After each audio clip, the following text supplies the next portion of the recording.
Bonjour à tous, nous sommes très heureux de vous retrouver aujourd'hui pour ce webinaire organisé par Retores Finance et Dauphine Asset Management.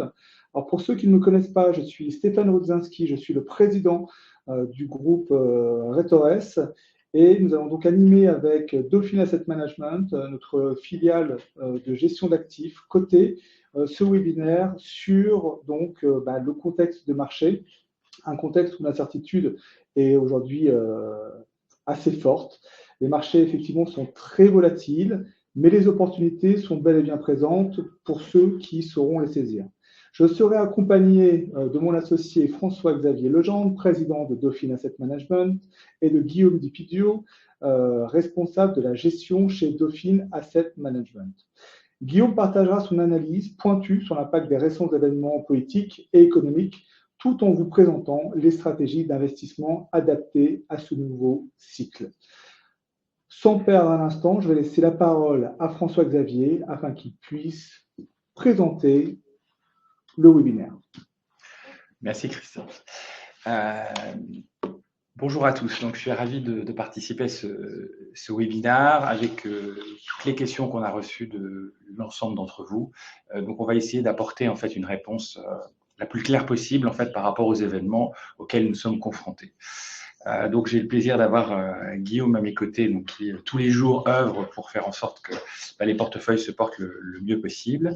Et on va essayer de vous présenter en fait la situation actuelle, l'état des lieux de la situation. On ne va pas essayer de vous faire une présentation à la BFM que vous entendez toute la journée, mais plutôt faire un état des lieux et vous dire un petit peu quelles sont les raisons pour lesquelles la situation actuelle aux États-Unis est ainsi, les enjeux, et à la fin, on vous donnera un petit peu nos clés pour comment investir, comment gérer son patrimoine et surtout ses investissements dans ce contexte particulièrement complexe. Donc, je vais laisser la parole à Guillaume et je me permettrai d'intervenir régulièrement. Vous avez la possibilité de poser toutes vos questions sur le chat et on va y répondre a priori à la fin pour essayer de ne pas couper trop le fil de la logique du raisonnement de Guillaume. Voilà, Guillaume, c'est à toi. Bonjour à tous. Bien, je dois dire que c'était assez complexe de réunir tous les éléments de cette présentation, puisqu'on a eu des événements qui se sont aussi déroulés aujourd'hui. On est au cœur de l'actualité, donc on a essayé de tout réunir pour vous donner la photographie exacte de là où on en est sur les marchés. Donc, avant toute chose, la grande surprise de ce début d'année, c'est le décrochage des marchés américains depuis l'investiture de Donald Trump, ce qui est un événement complètement inhabituel, puisque lors des 3 dernières investitures qu'il y a eu, eh bien, généralement, les présidents arrivaient dans le bureau ovale et réalisaient des promesses de campagne, ce qui plaisait beaucoup aux marchés financiers. Et donc là, on va essayer de comprendre pourquoi, avec cette nouvelle investiture de Trump, les marchés ont à ce point décroché. On a l'impression qu'une forme de cyclone s'est formée. Alors, comme par hasard, Trump a investi le bureau ovale le 20 janvier et un cyclone, là c'est la photo qu'on voit qui a été prise par un satellite le 29 janvier, ce cyclone a été prénommé Elvis. Et donc, ça nous fait véritablement penser à ce qui s'est passé sur les marchés financiers, puisque au cœur de cette tempête, bien sûr, il y a les droits de douane qui ont donné lieu à une guerre commerciale dont on va un petit peu étayer les contours. Et puis derrière, il y a eu tout ce qui a été mis en œuvre d'assez radical dans l'administration Trump, à savoir notamment les restrictions budgétaires, avec des coupes qui étaient relativement drastiques dans la fonction publique, avec notamment le département de l'efficacité budgétaire mené par Elon Musk, avec notamment des départs de nombreux fonctionnaires. On parle d'un peu plus de 100 000 à cette date, et puis des coupes assez drastiques. Et puis une politique migratoire assez musclée avec des reconductions de sans-papiers à la frontière.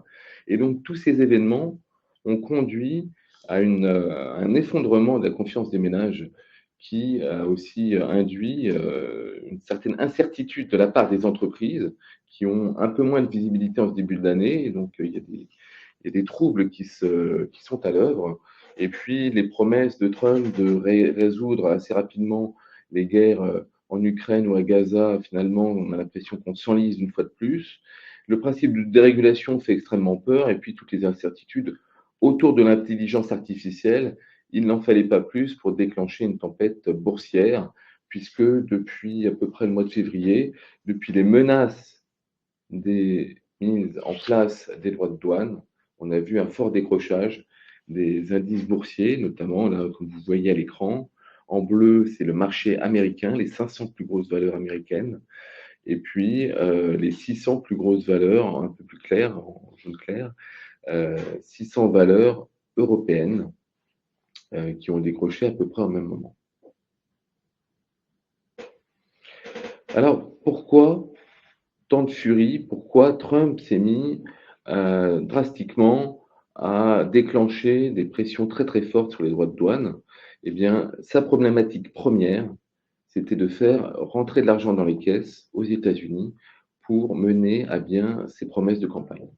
Donc, le budget étant relativement sous pression, avec une trajectoire qui est difficilement tenable, il ne pouvait absolument pas appliquer sa politique budgétaire.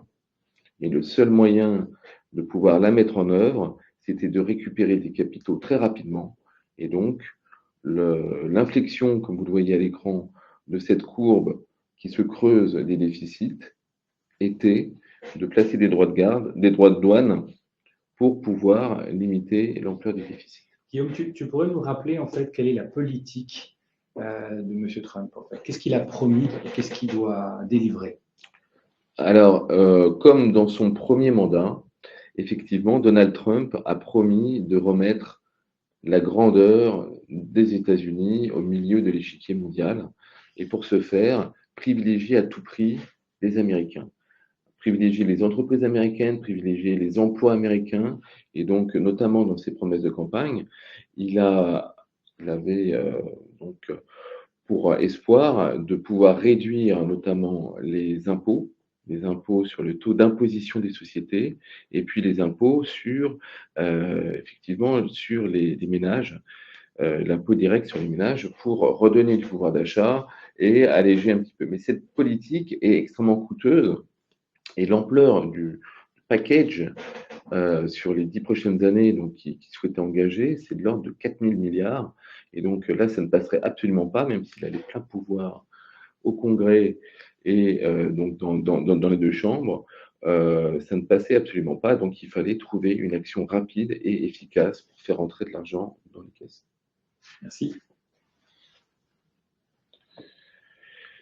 Donc avec un calcul assez simple, Trump a regardé d'un côté ce qu'exportaient les différents pays aux États-Unis, et puis en contrepartie, ce que ces différents pays achetaient. Et donc, il s'est avéré relativement évident que sur les biens exportés aux États-Unis, la Chine et l'Europe, et le Mexique, bien sûr, premier partenaire, étaient donc les principaux importateurs étrangers sur le territoire américain, et en contrepartie, ils achetaient beaucoup moins de biens américains. Donc, dans l'équation, Trump avait pour vœu de rééquilibrer ces échanges commerciaux, cette balance commerciale. Et comme on le voit à l'écran, effectivement, il y avait des déficits qui étaient tout à fait importants. Premièrement pour la Chine, ensuite pour l'Europe, et comme vous le savez, sur le Mexique et le Canada. Donc, si on reprend un petit peu l'historique des droits de douane aux États-Unis, il y a un peu plus d'un siècle, les droits de douane, c'était au-dessus des 20%. Et puis progressivement, président par président, les droits de douane se sont affaiblis. Les barrières à l'entrée aux États-Unis se sont complètement atrophiées pour aller jusqu'au niveau actuel de ce début d'année, qui était entre 3 et 5% en fonction des pays.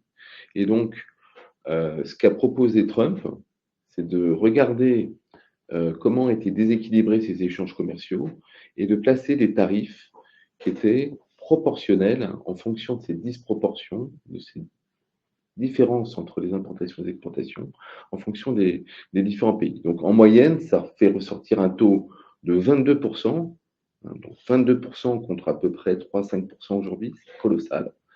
Et puis, un seuil à 10%.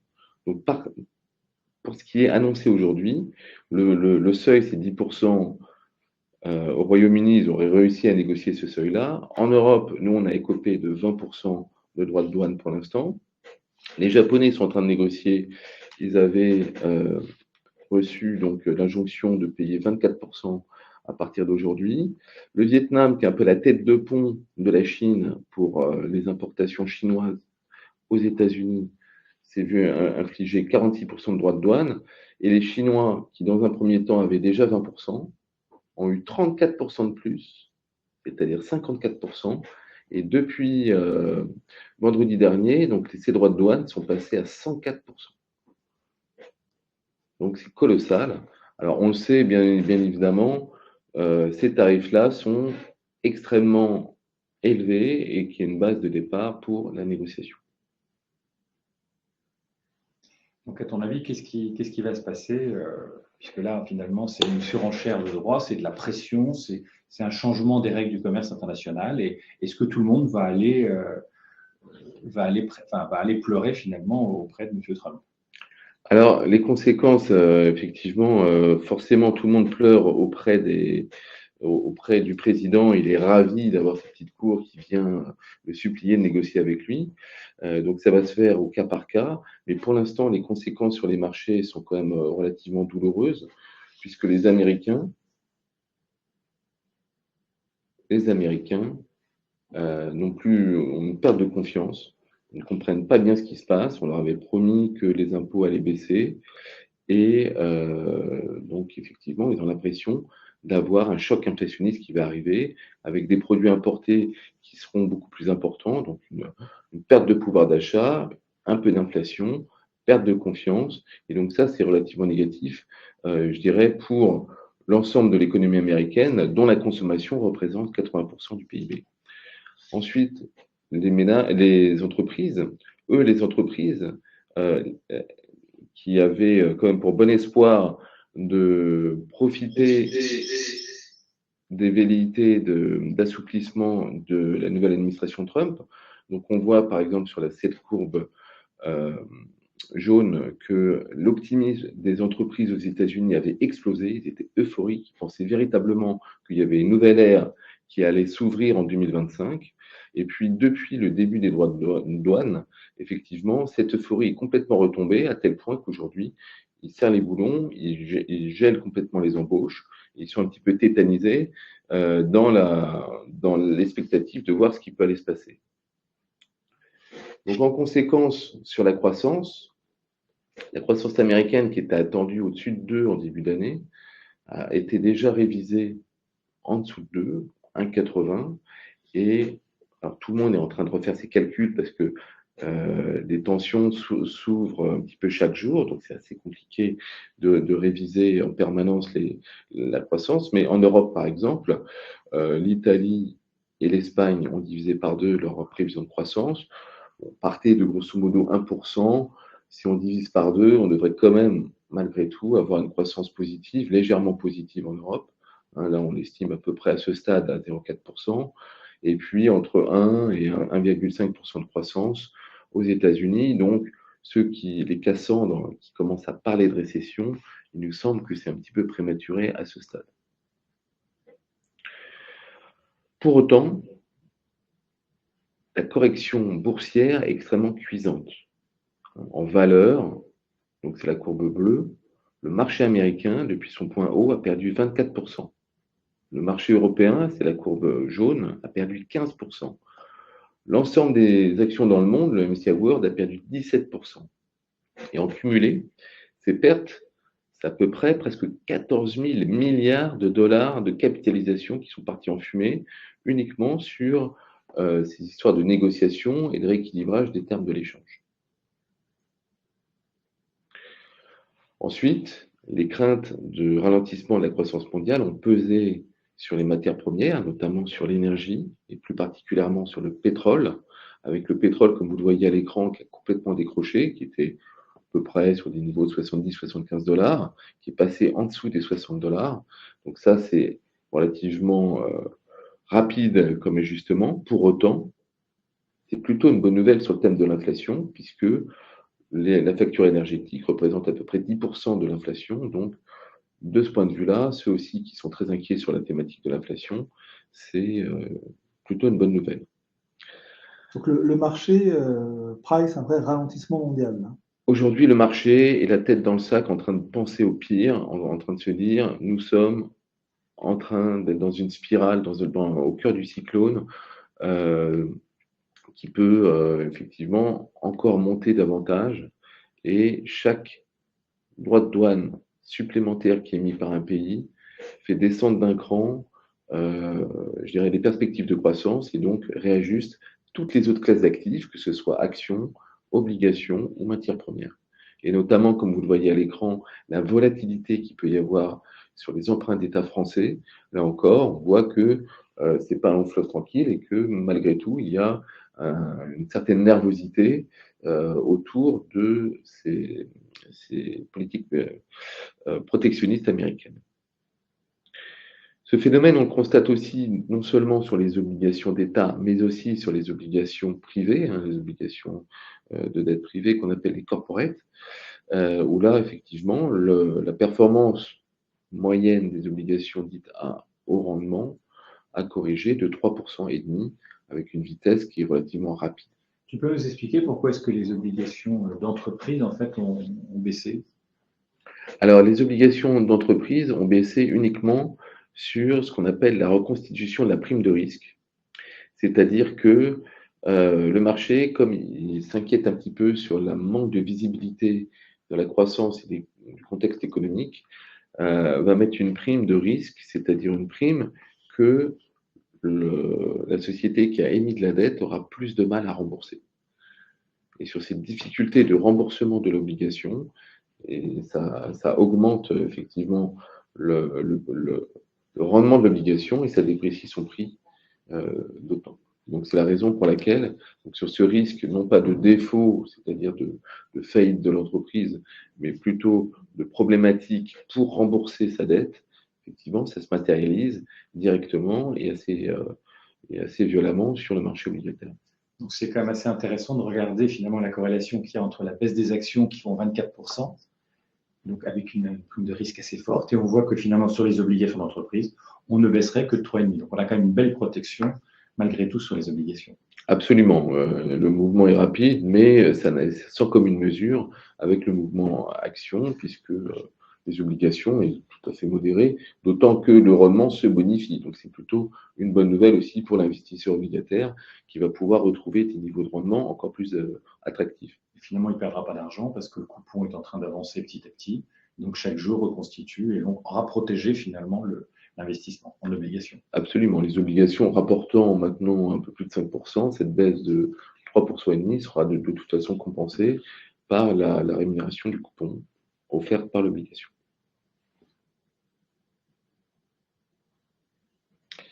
Et aussi donc volatilité sur le dollar. On a vu le dollar qui s'affaiblissait et donc l'euro en contrepartie qui retrouvait des niveaux assez élevés, plutôt sur la borne haute. Donc ça matérialise un petit peu le stress qu'il y avait sur ce marché. Donc c'est intéressant de voir un petit peu comment les autres pays, finalement, les partenaires des États-Unis vont réagir dans cette nouvelle donne du changement du commerce international. Donc c'est intéressant de voir un petit peu le rôle de chacun, qui va faire quoi, et est-ce que c'est dangereux ou pas? Est-ce qu'on va pas dans une spirale vraiment difficile? Absolument. Le monde se divise en deux catégories. Les pays qui négocient, comme le Japon ou la Corée du Sud, et les pays qui durcissent le ton. C'est le cas de la Chine, par exemple, où la Chine, deuxième économie mondiale, pose vraiment problème, puisque aujourd'hui, c'est un petit peu la loi du talion. Aujourd'hui, la Chine a remonté en contrepartie d'augmentation de 50% de taxes supplémentaires des États-Unis envers la Chine. La Chine a fait la même chose, a remonté de 50% la taxe sur les produits américains qui rentreraient en Chine. Donc ça fait 84%. 84%. Ils étaient à 20 avant les droits de douane, et puis maintenant, ils sont passés à 104 en représailles. Ils mettent 84% de taxes sur tous les produits américains qui vont rentrer sur le territoire chinois. Mais on avait l'impression que les États-Unis n'exportaient pas beaucoup vers la Chine. Est-ce que ça va vraiment les impacter ou... Non, enfin, si les Chinois et les Américains jouent à ce petit jeu-là, c'est parce qu'effectivement, forcément, la Chine a quand même beaucoup moins d'interaction, puisque depuis la première investiture de Trump, elle avait déjà réorienté ses flux d'exportation, notamment vers l'Asie du Sud-Est, en partie aussi sur l'Europe, pour compenser le désaccord commercial. Donc déjà, les exportations de la Chine vers les États-Unis avaient fortement baissé depuis à peu près 6 ans. Donc ça, effectivement, la Chine s'y était préparée. Et donc, comme c'est la deuxième économie mondiale avec une idéologie qui est un petit peu contraire à celle des États-Unis, pour l'instant, elle ne lâche rien et elle va se battre, non pas sur les droits de douane, puisque ce n'est pas véritablement l'enjeu qui pourra faire fléchir l'administration Trump, mais sur d'autres leviers qui sont la détention de dette américaine. Par exemple, c'est ce que l'on voit sur ton graphique. Là. Voilà, la Chine figure parmi les 3 premiers créanciers, enfin le deuxième pays au monde qui détient le plus de dettes américaines au monde. Et donc, elle continue à vendre massivement la dette américaine pour essayer de faire monter les taux aux États-Unis et puis perturber un petit peu le marché de la dette et augmenter le coût de la dette pour les Américains. Et de même, en contrepartie, essayer de déprécier sa devise pour être le plus compétitif, puisqu'en vendant avec un yuan, une devise chinoise moins chère, elle devient plus compétitive vis-à-vis des États-Unis. Mais elle a encore une arme dans sa botte, une arme qui est vraiment dissuasive, c'est ce qu'on appelle les terres rares, c'est ces métaux critiques qu'on retrouve un petit peu partout dans tout ce qui est électronique, hein, pas seulement dans les smartphones, là on a mis un petit peu le cas emblématique de toutes les terres rares dans les smartphones, mais aussi dans toutes les puces tactiques, la défense, et donc c'est un enjeu qui est extrêmement fort, puisque les terres rares sont devenues un quasi-monopole de la Chine dans le monde. Donc ça, c'est effectivement, il n'y a pas de substitution aujourd'hui des Américains sur les terres rares autres que la Chine. Donc ils sont condamnés à négocier de ce point de vue-là déjà avec ce pays-là. Ce qui laisse ouvert encore les négociations sur d'autres sujets. D'accord, ce qui explique l'appétence des États-Unis vers les terres rares de l'Ukraine, voire du Groenland. Absolument. Comme par hasard, c'est en Ukraine et en Groenland, on trouve énormément de terres rares, et donc ça pourrait compenser en partie et sécuriser les sources d'approvisionnement des Américains sur la technologie. Okay. Ensuite, en Europe, alors là, les représailles sont différentes. Donc, cet après-midi, nous avons appris que l'Union européenne allait taxer entre 10 et 20% un certain nombre de produits américains, made in USA. Donc, ça porterait à peu près sur 26 à 30 milliards de produits qui seraient taxés. Donc, c'est des produits assez emblématiques, les Jean Levi's, les Harley Davidson, les chewing-gums, etc. Mais il y a aussi, il ne faut pas oublier quand même que malgré tout, l'Europe, c'est 450 millions de consommateurs, c'est pas neutre, notamment pour les Américains. Et puis, il y a une nouvelle mesure qui s'appelle anti-coercition, qui pourrait être activée. Donc ça, c'est aussi quelque chose d'assez puissant, puisque ça exclurait les Américains de beaucoup d'appels d'offres en ce qui concerne les marchés publics, les systèmes de coopération pour la défense, et effectivement tous les investissements qui pourraient être reçus en Europe. Et donc ça, c'est quelque chose d'assez clivant que pourrait activer l'Europe. Mais ce n'est pas tout. En Europe, on est consommateur pas seulement de biens américains, mais on est surtout consommateur de services américains. Et ces services-là, c'est les services numériques. Ces services numériques, comme par hasard, Donald Trump avait oublié de les comptabiliser. Ces services numériques, ils seraient à peu près de l'ordre de 146 milliards de dollars. Alors donc lui, il comptait les biens exportés, les biens européens qui rentraient sur le territoire américain, qui étaient à peu près de 200 milliards. Il a oublié de compter tous les biens technologiques, hein, donc Google, Apple, Meta, Amazon et Microsoft, qui rentrent sur le territoire européen Et ces sociétés-là réalisent à peu près 25% de leur chiffre d'affaires. Donc, ce n'est pas neutre et donc on pourrait soit les taxer, soit réorienter un certain nombre de services sur d'autres entreprises qui ne seraient pas américaines. Donc ça aussi, ça va rentrer dans la balance des négociations. C'est pour ça que ça va prendre un petit peu plus de temps que prévu et c'est beaucoup plus complexe que simplement faire une guerre de tarifs avec la loi du talion, avec une escalade sur les barrières douanières. Et les Européens arrivent à s'entendre? Il n'y a pas de conflit d'intérêts entre différents pays de la zone euro? Alors, c'est extrêmement compliqué, c'est une très bonne question, puisque l'Irlande, par exemple, abrite, de par sa fiscalité attractive sur les entreprises, notamment tous les sièges européens des GAFA. Donc là, effectivement, il va falloir que l'Europe se coordonne. Mais la bonne nouvelle, c'est que les droits de douane sont faits sur l'Europe, ils ne sont pas faits sur l'Irlande, sur la France, sur l'Allemagne. Donc ça nous oblige, nous, Européens, à avoir une coordination pour pouvoir au mieux répondre et de manière unanime sans prendre du cas par cas de tel ou tel pays. Donc ça, c'est un petit peu le côté bénéfique et je pense que l'Europe qui est en train de se fragmenter pourrait en sortir grandie avec cette cohésion. Et là, enfin, le dernier volet, puisqu'on parle beaucoup de guerre et de conflit, la défense, c'est un vrai levier de négociation. Je pense que peu de personnes ont conscience à quel point l'Europe s'est engagée à acheter de l'armement militaire américain. Dans tous nos efforts de soutien à l'Ukraine, comme l'Europe ne peut pas fournir suffisamment d'armes parce qu'elle n'en produit pas suffisamment, elle s'était mise à acheter quasiment les 2 tiers des financements de l'armement ukrainien aux États-Unis. Mais ce n'est pas tout. Il y a aussi sur les commandes d'avions, donc là on a pris des avions de combat F-35, il y a la carte que vous voyez sous les yeux sont les commandes en cours des différents pays de l'Europe. On ne parle plus de l'Union européenne, mais c'est vraiment l'Europe au sens large. Eh bien, figurez-vous qu'on commande 819 avions F-35. Un F-35, ça coûte à peu près entre 120 et 130 millions de dollars pièce. Alors qu'en Europe, l'Eurofighter, plus précisément le Typhoon, qui est à peu près l'équivalent de l'avion de combat du F-35, aujourd'hui, il n'y a que 45 commandes dans l'Europe. Pourtant, c'est une coopération fabriquée par Airbus avec l'Allemagne, le Royaume-Uni, l'Italie et l'Espagne. Et donc, c'est un avion purement européen. Toutes les capacités de production sont là.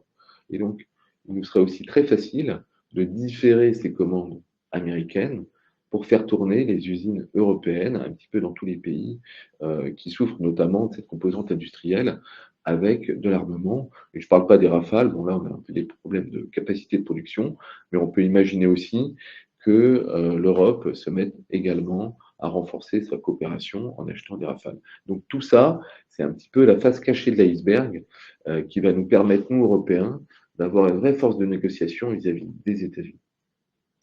Alors, quand on t'écoute, Guillaume, finalement, on a l'impression qu'on a de quoi discuter avec Trump. Je veux dire, entre la population américaine qui n'est pas très contente, les Chinois qui ont peur de rien, qui ont des terres rares, nous, les Européens, qui pouvons bloquer un certain nombre de choses, on peut ne pas commander les avions, on peut même les annuler. On devrait arriver à des compromis.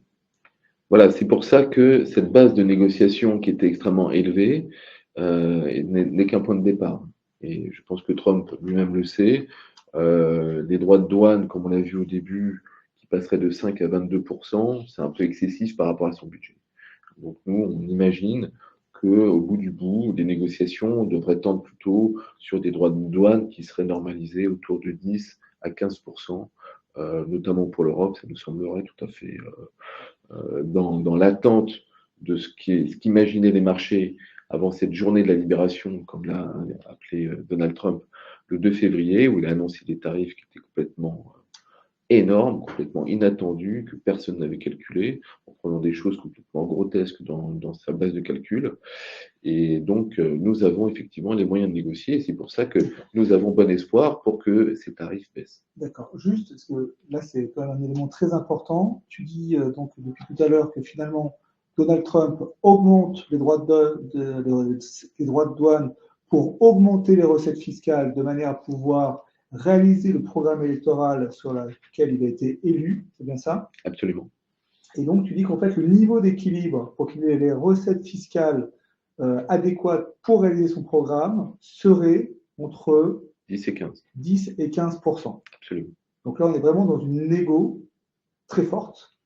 Voilà, mais pour passer à ça, c'est pour ça qu'il a mis le seuil plancher à 10. D'accord. C'est pas innocent. Et les Anglais et Anglo-Saxons, qui sont beaucoup plus proches des États-Unis, ont finalisé la négociation à 10%. D'accord. On voit que c'est quand même le point d'arrivée qui est déjà aujourd'hui validé. Donc effectivement, dans cette slide-là, je reprends un petit peu cette idée de compromis entre 10 et 15%.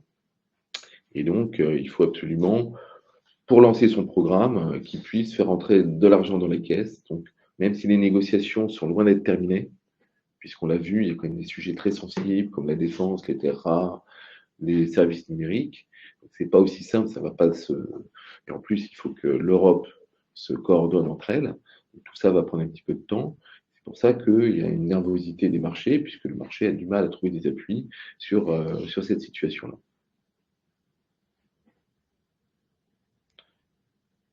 Donc, pour aller plus en avant,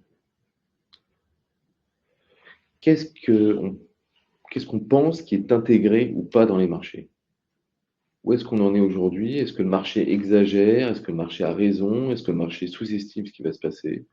Quand on prend des indices de peur, des indices de panique, donc là, le Fear and Greed Index qui est calculé par CNN, donc un organisme affilié à l'organisme américain que vous connaissez, sur une échelle de 100, on est à 3. C'est-à-dire que pendant le Covid, au plus bas du Covid, donc, on était. Qui a peur là? Les investisseurs. Les investisseurs, là, on parle des investisseurs. Voilà. Ils considèrent que c'est la fin du monde. D'accord. Il n'y a pas pire que 3%, c'est vraiment. Après, c'est 0, mais bon, quand on est à 3 sur 100. Ça a déjà été atteint, ce chiffre? Ça a été atteint au moment du Covid, mais c'est tout. Après, on n'a pas été tellement plus bas. C'est pas possible d'aller tellement plus bas. Et moi, ce que je me souviens que post-Covid, on a eu un rebond phénoménal. Oui, alors Est-ce qu'on est dans cette configuration-là? Le rebond phénoménal après le Covid a été lié au fait que les banques centrales ont été extrêmement agressives et qu'il y a eu des plans de relance. Donc, il y a eu la conjonction entre les plans de relance des États et des stimuli des banques centrales. Donc là, pour l'instant, aux États-Unis, il y a des problèmes du budget, donc il n'y aura pas de plan de relance immédiat, sauf des stimuli qu'aimerait apporter Donald Trump dans son programme.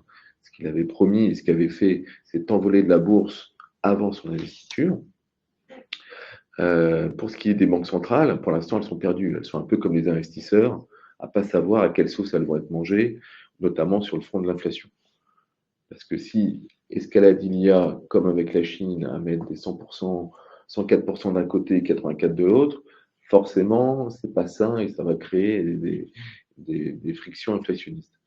Maintenant, probablement que si les droits de douane sont importants ou trop pressants pour le consommateur américain, plutôt qu'avoir un envolé de l'inflation, on aura une baisse de la consommation.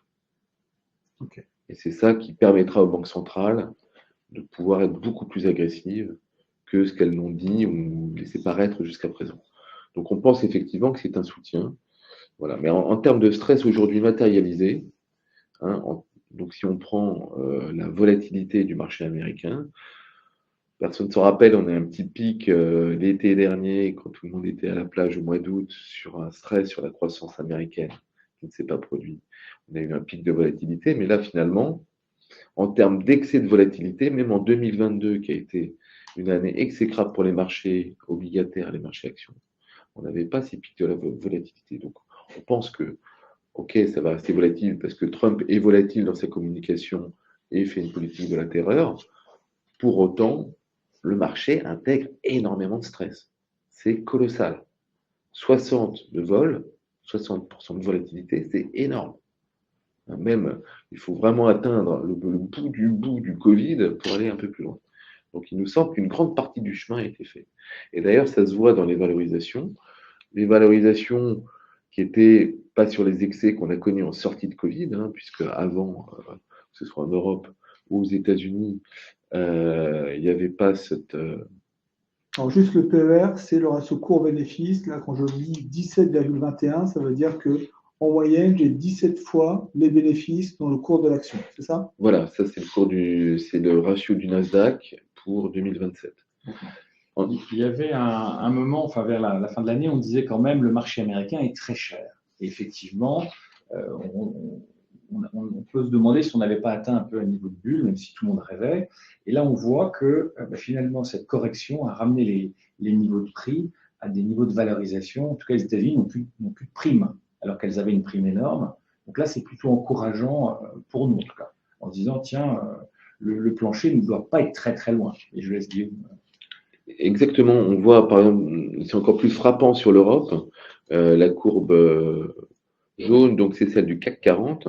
Donc on était très très loin des pics qu'on a connus dans les années 2020-2021. Et pour autant, ça a encore corrigé. Donc on est vraiment sur des niveaux très très attractifs sur l'Europe, combien même la croissance serait plutôt molle, voire quasiment inexistante. Sur le SP500, il faudra quand même qu'il y ait de la croissance pour confirmer ces diminutions de prix dans le temps. Et il nous semble qu'effectivement, le marché a déjà valorisé un cran d'arrêt extrêmement fort sur la croissance américaine. Au niveau de l'inflation, donc même s'il y a de l'inflation forcément par la politique menée par Trump, parce que les reconductions à la frontière, les coupes budgétaires, etc., tout ça est inflationniste, on part quand même d'une base qui était quasiment normalisée.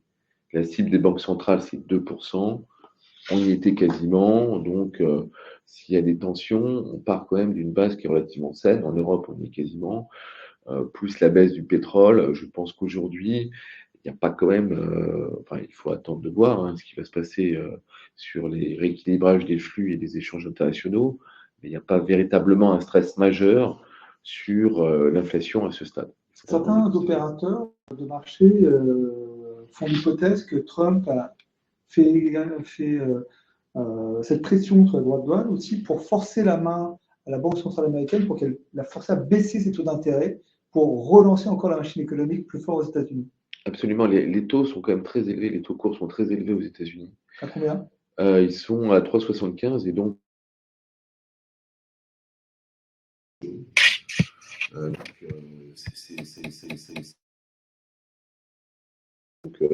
il nous semble que de toute façon, il y a une marge de manœuvre pour les banquiers centraux. Quand on regarde un petit peu le cycle, on est quand même dans un cycle de ralentissement économique où les banques centrales avaient déjà engagé aux États-Unis et en Europe un mouvement de baisse de leur taux directeur qui va se poursuivre. Alors, aujourd'hui, on s'aperçoit que le marché attend beaucoup parce que comme il y a une baisse de croissance qui est anticipée dans le marché, en Europe, on serait plutôt sur 3 baisses de taux et voire un petit peu au-delà. Et aux États-Unis, maintenant, le marché s'attend à 4 baisses de taux. Pour autant, c'est des phénomènes assez puissants.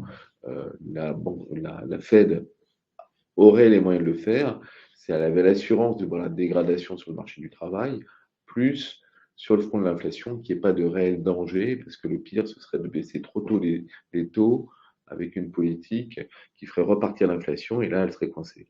Donc, elle va quand même attendre, mais enfin, on va voir ce qu'elle va dire ces prochains jours. Pour autant, il est acquis qu'il y aura des baisses de taux aux États-Unis, et ce sera nécessairement un fort soutien. Et en Europe, c'était un petit peu ce qu'on attendait parce qu'on voyait que le crédit a été un petit peu grippé pour tous les acteurs. Et enfin, les banques vont se remettre à réenclencher le canal du crédit, que ce soit pour les sociétés ou pour les ménages. Et donc ça, c'est tout à fait accommodant et stimulant pour la croissance.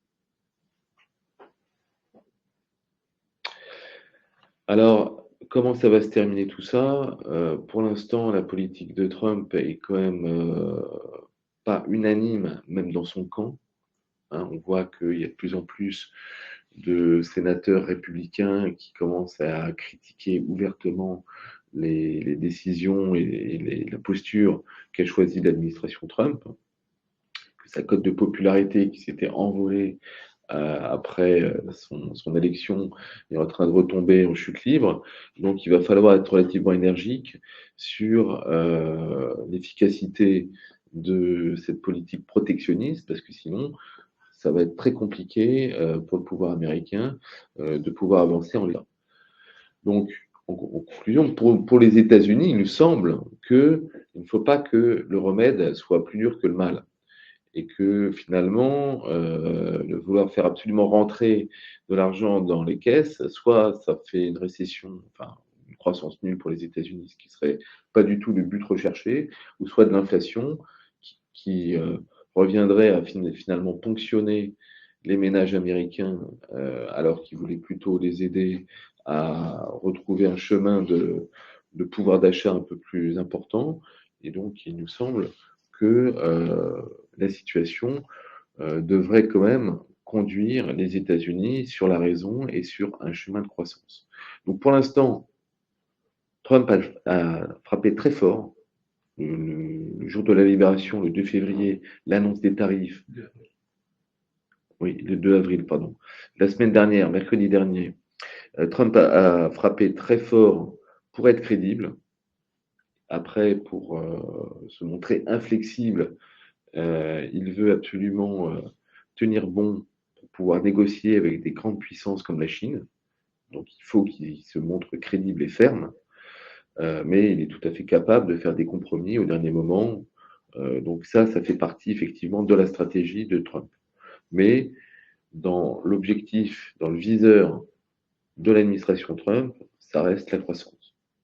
Donc il est quand même entouré de conseillers, notamment le secrétaire au Trésor, Scott Bennett, qui est un ancien gérant des hedge funds, qui est complètement attentif au niveau des marchés financiers et c'est que tous les ménages américains sont fortement investis sur les marchés financiers, sur les marchés actions, que les fonds de pension, toutes les retraites des Américains sont investis sur le marché actions.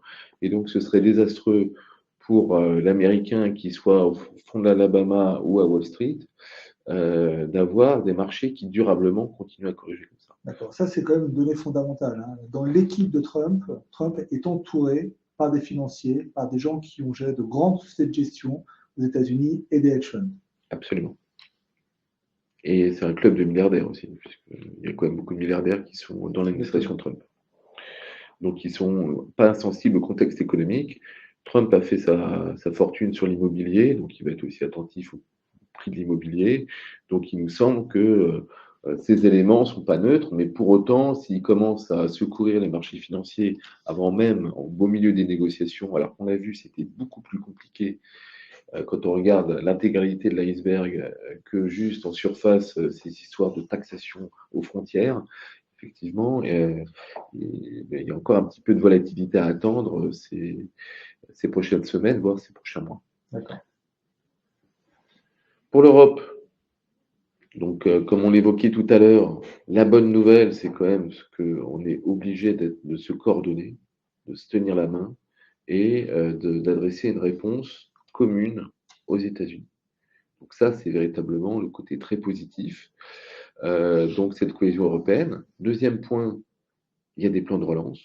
Il y a un plan de relance de 800 milliards d'euros pour la défense et un plan d'infrastructure pour l'Allemagne.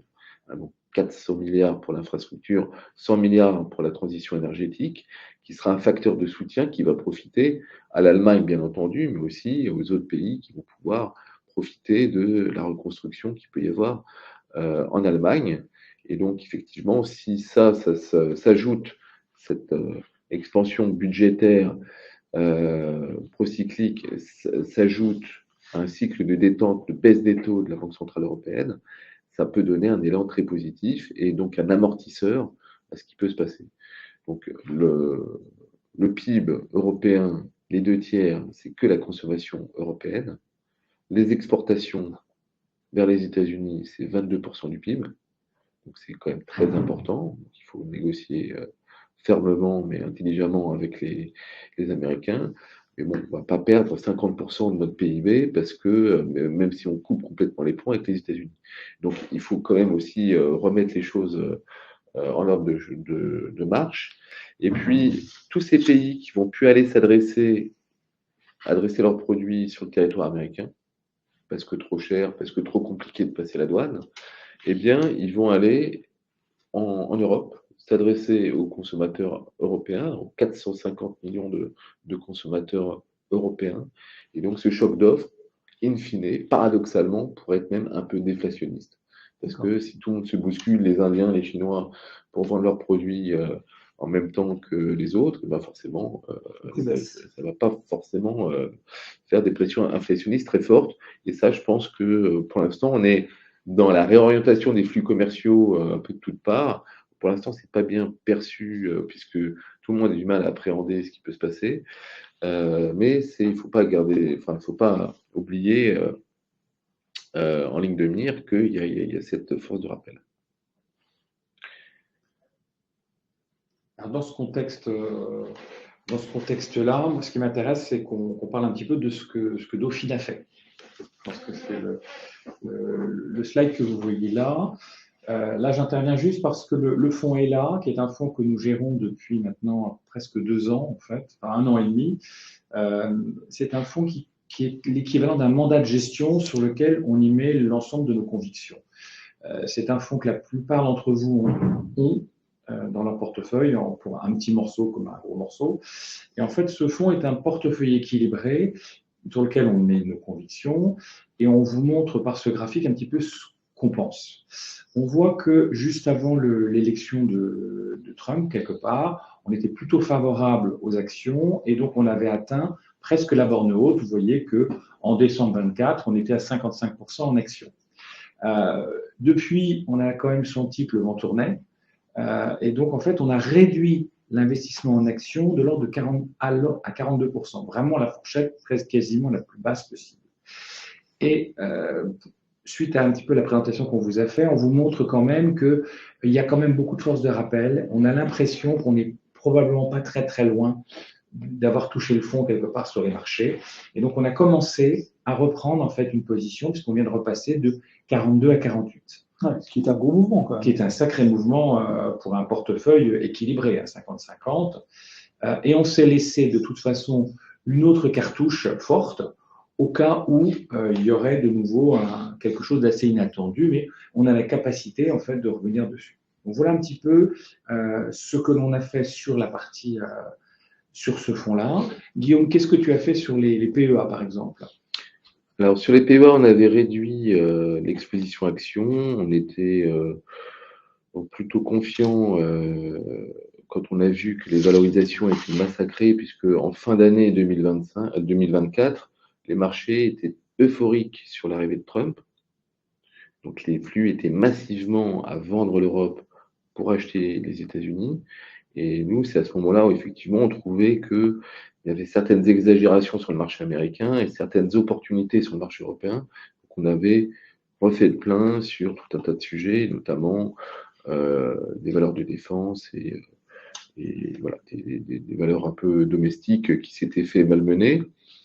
Et puis, en ce début d'année, il y a eu un rattrapage assez fort de l'Europe et avec certains sujets, donc l'annonce des plans de relance a aussi porté les valeurs de la défense, les Dassault Aviation, etc.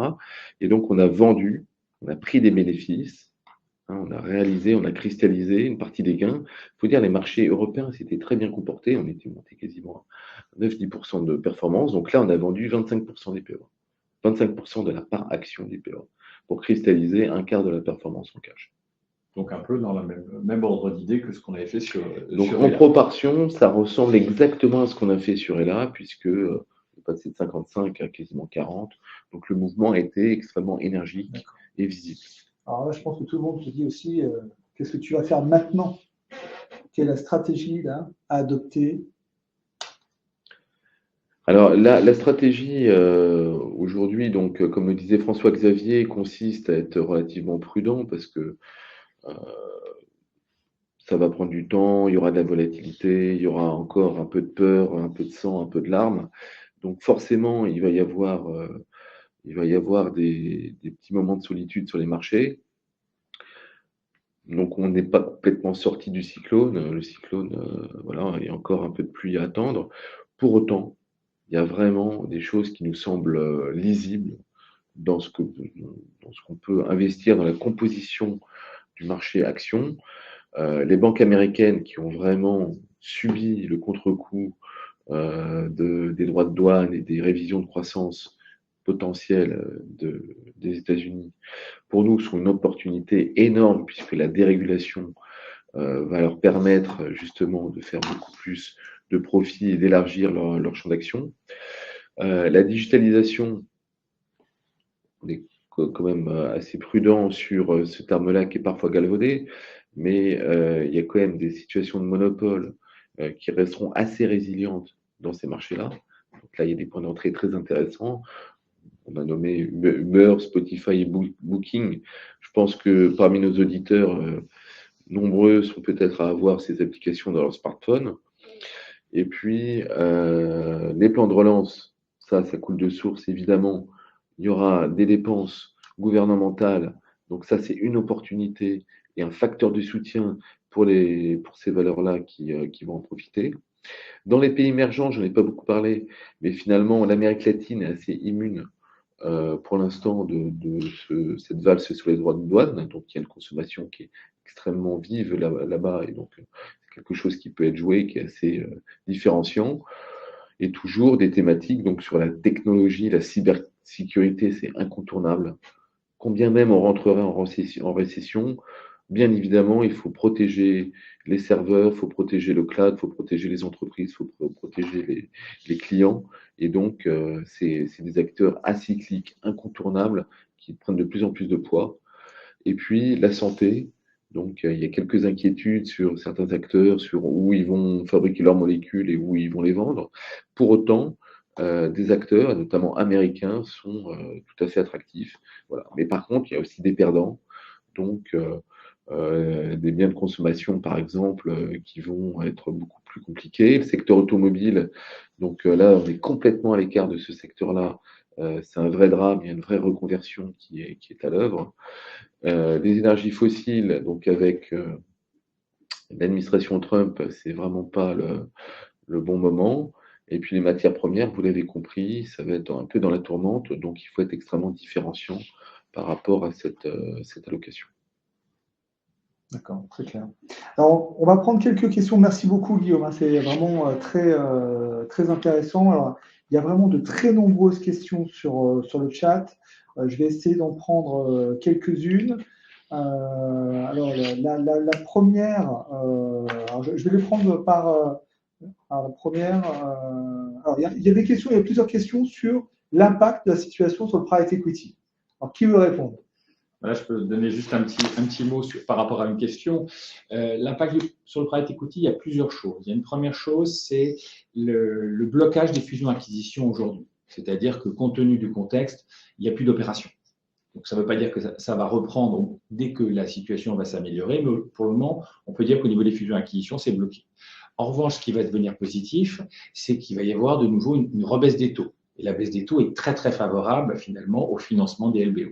Donc, j'ai l'impression qu'on est dans une situation ponctuelle et tactique de blocage, et puis qui devrait naturellement passer. Oui, alors pour compléter sur le private equity, la première chose, c'est que pour des beaux actifs qui progressent, il y a toujours des beaux actifs qui progressent, bien managés, etc., il n'y a aucun problème de liquidité encore sur le marché. Les fonds de private equity qui vont être concernés par ça, ça va être des très gros fonds de LBO notamment, qui effectivement ont un problème avec aujourd'hui des taux qui restent élevés. Et finalement, la situation fait que on pourrait observer cette baisse des taux. Donc, on pourrait se retrouver dans une situation où on retrouve une forte liquidité, des transactions élevées sur le marché du private equity. Et à côté de ça, ce qui est quand même absolument clé, c'est que comme dans le côté, les multiples ont un petit peu baissé. Donc, ça veut dire que les prix d'entrée sur les participations sont encore plus intéressants aujourd'hui. Et ce qui est super, c'est que dans le private equity, lorsque vous engagez sur 100 000 euros, vous êtes appelé sur plusieurs années. Donc, ça veut dire que finalement, vous allez avoir des fonds qui vont être appelés aujourd'hui, donc sur des multiples un peu plus bas.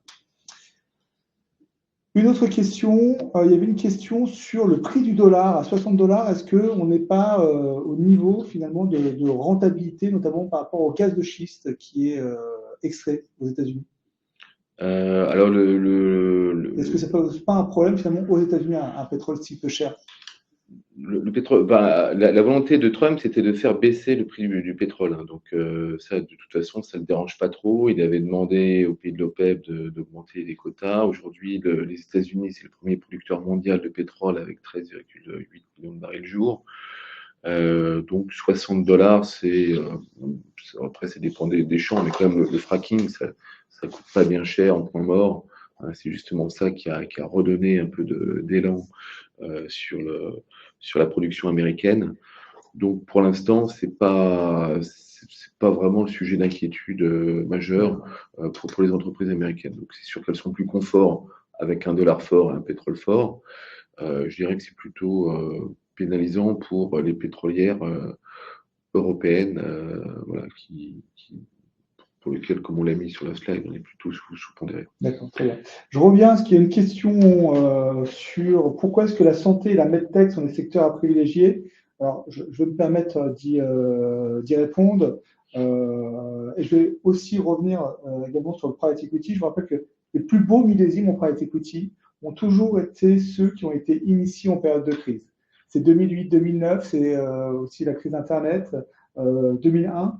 Donc, on est aujourd'hui dans une configuration, je pense, véritablement très, très intéressante. Ensuite, la santé et la medtech. Alors, pourquoi la santé? C'est un secteur sur lequel nous avons de très grosses convictions, malgré l'environnement. D'abord, vous avez des données structurelles sur le secteur qui sont fantastiques. Un, vous avez une population mondiale qui augmente. Deux, vous avez une population mondiale qui vieillit. Et une population qui vieillit, c'est une population qui consomme de plus en plus de santé sous diverses formes. Trois, vous avez l'émergence d'une population d'une classe moyenne dans les pays émergents.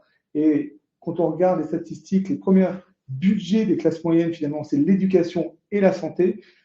Donc, il y a un marché potentiel qui va fortement augmenter. Et en plus, vous avez toute cette dose de digital, d'intelligence artificielle qui concourt à générer des gains de productivité énormes sur de multiples secteurs de la santé.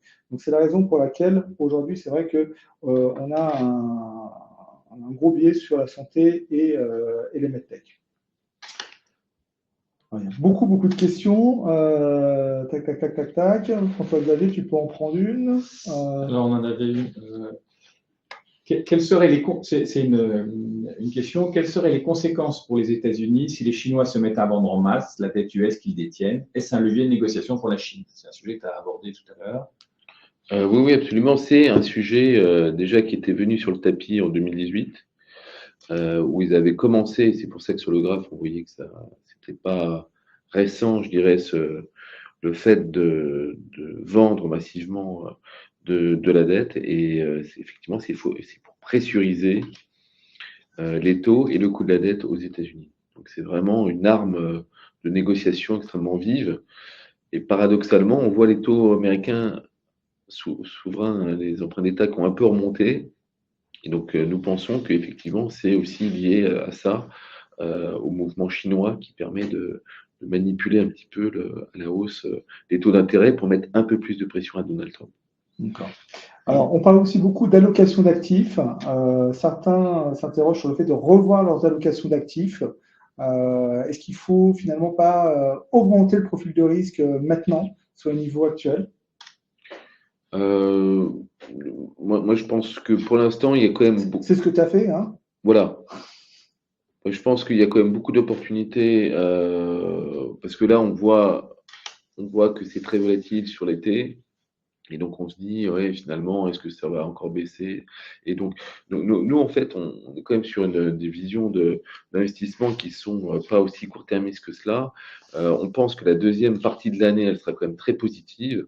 Et donc, quand on voit des niveaux de valorisation atteints aujourd'hui, effectivement, on a envie de revenir sur le marché. Alors après, évidemment, il faut augmenter et profiter des périodes de baisse parce qu'aujourd'hui, on a quand même dans un monde d'algorithmes. donc qui précipite massivement et très rapidement à la baisse. Et puis, comme tu l'as dit tout à l'heure, Stéphane, ça remonte aussi très très vite. Dès qu'il y a une étincelle de bonnes nouvelles, ça remonte très très vite. Donc, si on n'est pas positionné, on a tendance à louper le point d'entrée. Je peux juste intervenir sur ce point. Vous rappelez un petit peu ce que l'on avait fait lors de la période du Covid. À la période du Covid, les marchés financiers s'étaient effondrés. Et là, en fait, c'était une opportunité historique en fait de rentrer sur le marché. Et là, on avait envoyé un mail, puisque c'était compliqué de communiquer, on avait envoyé un mail à tous nos clients en leur proposant 3 choix. Un, on ne change rien à votre allocation, c'est vraiment les seuls, mais on ne change rien. Soit on augmente d'un cran votre profil, soit on augmente de 2 crans votre profil. Et quelque part, la plupart des réponses ont été d'augmenter le profil d'un cran. Et donc, si jamais on a une situation comme ça, où on va encore au-delà d'aujourd'hui et qu'on pense que c'est un point vraiment très fort où il faut y aller, eh ben, faites-nous confiance, on interviendra vers vous en vous disant il faut vraiment y aller. Il y a un adage en bourse qui dit « Un marché haussier ne peut se construire que sur un mur de crainte ». D'accord. Alors, on m'envoie quelques SMS en me disant que les marchés semblent t'entendre, Guillaume, puisque je crois que le S&P 500 est en hausse de plus de 6% au moment où on se parle. C'est Oui. pas une blague. Non, mais ça montre le niveau de volatilité, donc c'est pour ça que… Je confirme. Voilà. Mais ce que je veux dire, c'est la nervosité du marché. En début de semaine, il y avait une rumeur comme quoi Trump allait prolonger les droits de douane sur 90 jours et pas les mettre en application. Et donc le S&P qui était à -4 est passé à +5 quasiment. Il y a eu 9% de variation en 10 minutes. Donc ça montre la nervosité des marchés. Donc si vous partagez notre point de vue en pensant que c'est un bon point d'entrée, effectivement, c'est maintenant que ça vaut le coup de se positionner. D'accord. Mais il faut subir un peu ces moments un peu tragiques. D'accord. Il y a aussi la partie taux d'intérêt sur lequel on peut revenir aussi. C'est-à-dire les obligations ce qu'on a vu tout à l'heure, qui avaient légèrement rebaissé en quelque sorte, sont un point d'entrée aussi. Il faut y aller parce qu'on a des rendements qui sont assez élevés. Ça nous permet aussi d'attendre des jours meilleurs et surtout de ne pas réinvestir totalement sur les actions, mais d'y aller progressivement sur des classes d'actifs corrélées, mais avec des degrés de risque différents. D'accord. Je vous donne 2 autres chiffres. Un Nasdaq est à plus 8% actuellement. Wow. Et même les cryptos rebondissent. Bitcoin est à plus 5%. Il y avait une question sur les bitcoins tout à l'heure. Qu'en est-il des opportunités d'investissement? C'est Alexandre qui pose la question. Qu'en est-il des opportunités d'investissement en crypto ou en or? Ça, c'est une question pour toi. Alors, chez Retorest, on a une énorme conviction sur Bitcoin. On ne va pas le développer ce soir. Je vous propose d'ailleurs, donc, vu toutes ces questions sur les cryptos et Bitcoin, de programmer un webinaire pour dans un mois sur ces questions-là. Mais très clairement, on voit bien que finalement, Bitcoin a beaucoup résisté. Finalement, auparavant, on observe une corrélation entre le Nasdaq et Bitcoin. Il a baissé dans des proportions tout de même plus faibles. Et la grosse conviction qu'on a sur Bitcoin, c'est que, vous savez, c'est une monnaie digitale qui a une caractéristique principale, 2 caractéristiques principales, c'est qu'elle est d'une part décentralisée, il n'y a pas de banque centrale derrière, et elle est limitée en nombre à 21 millions d'unités à l'horizon 2140. On a observé 3 grands changements de paradigme à court terme. D'abord, c'est l'appropriation par toutes les sociétés de gestion américaines de Bitcoin. Le 3e plus gros collecteur l'année dernière, en 2024 aux États-Unis, c'était un ETF Bitcoin. Je vous rappelle qu'avec l'arrivée de Donald Trump au début de son mandat, il envisageait de créer une réserve stratégique en crypto-monnaie pour les États-Unis, comme il existe une réserve en pétrole. Il a mis en application cela, donc il va y avoir une réserve de crypto-monnaie pour les États-Unis qui a été validée il y a 3 semaines maintenant. Et je vous renvoie enfin vers l'interview qu'a fait Larry Fink, qui est le président de BlackRock, qui est la plus grande société de gestion au monde, qui gère près de 12 000 milliards.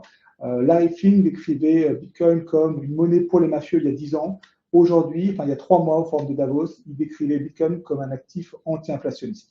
Donc, je pense que tout le monde doit s'y intéresser et ce sera notre rôle de vous éduquer si vous ne connaissez pas encore la classe d'actifs et donc nous le ferons d'ici un mois, je pense.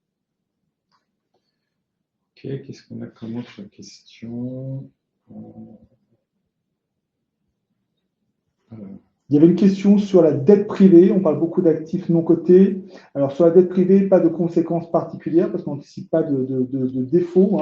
Il faut savoir que les sociétés qui vont chercher des financements auprès de fonds de dette privée sont généralement déjà les plus belles sociétés qui existent sur le marché, donc assez résilientes, très solides. Et donc, on n'anticipe pas une hausse des taux de défaut de ces sociétés. Donc, pas de conséquences dessus. Et sur les fonds de private equity, François-Xavier a répondu, il est probable que certains fonds, en fait, attendent un petit peu avant de se libérer de certaines participations, que les multiples réaugmentent. Donc, il est probable que, en fait, en termes de multiples, il n'y ait pas qu'il n'y ait pas d'impact. Simplement, les retours sont un peu plus longs, donc le TRI pourra baisser peut-être de quelques points, mais sans conséquences importantes. Et puis sur les investissements qu'on a fait, en tout cas chez Retores, ça fait 3 ans, à peu près 3-4 ans qu'on investit sur le private equity. Ça veut dire que les fonds dans lesquels on investit sont en position d'achat aujourd'hui. Donc, ils sont dans la meilleure position. Ils peuvent acheter finalement peut-être un peu moins cher qu'ils auraient pu acheter il y a 2-3 ans. Exactement. Et toutes les positions sur les fonds de private equity sont positives sur les fonds qui ont été choisis.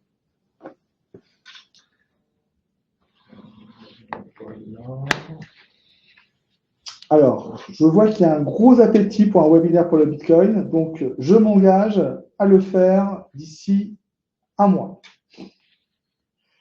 Une question sur la dette. La dette US versus Europe et France par rapport au PIB respectif. Alors ça, j'ai les chiffres en tête, je vais pouvoir vous répondre. Les États-Unis ont une dette de l'ordre de 120% du PIB, alors que la France a une dette équivalente à 115% du PIB français. Et l'Allemagne, 60%. Et l'Allemagne, 60%. Une autre information, la charge de la dette cette année en 2025 en France sera supérieure au premier budget français qui est l'éducation nationale, malheureusement. Wall Street s'envole, exactement. Tant mieux. Oui, parce que Monsieur Dipizio a parlé, les marchés ont entendu. Effectivement, Donald m'avait appelé avant pour me dire qu'il ferait une pause sur les tarifs.